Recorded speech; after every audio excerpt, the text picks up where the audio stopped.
L'intervention consiste à essayer de montrer comment, sur quelle base, selon quels critères, on peut distinguer ce qu'on appelle sport et ce qu'on appelle d'un autre côté art corporel,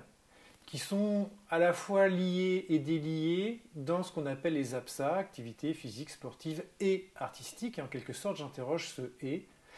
dans la mesure où il y a de l'entremêlement d'un côté, au sens où on peut parler d'un beau match, c'est-à-dire qu'il y a de l'esthétique dans le sport, et au sens où il y a évidemment aussi du sportif dans ce qu'on appelle les arts corporels, mime, art du cirque ou danse. D'un côté, on fait bien la différence, d'un autre côté, il y a quelque chose d'entremêlé, il y a quelque chose d'hybride même dans des disciplines comme la natation synchronisée, le patinage artistique,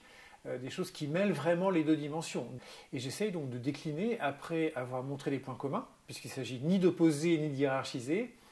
mais de décliner les différents critères qui peuvent servir à justement distinguer ces deux pratiques physiques. Et j'en recense 5 ou 6 de ces critères-là que je développe.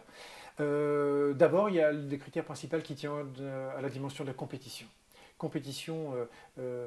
qui est propre au sport selon les définitions classiques du sport et qui n'a pas lieu dans les arts corporels. Et de l'idée de compétition viennent d'autres critères, celle d'une performance qui par exemple est mesurée dans le sport, absence de mesure, d'idée de mesure dans les arts corporels, la dimension du point de vue des finalités sur le fait de gagner, d'être le meilleur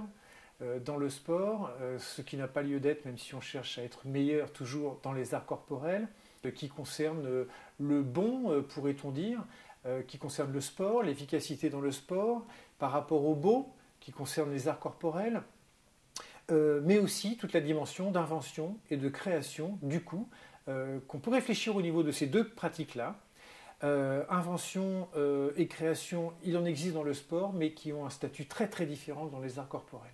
C'est par exemple les créations dans le sport de compétition sont faites sur le long terme et sont assez rares. On n'a pas encore inventé de 5e nage, ça fait plus d'un siècle, tandis qu'on ne fait que créer et chercher à créer. C'est un point de départ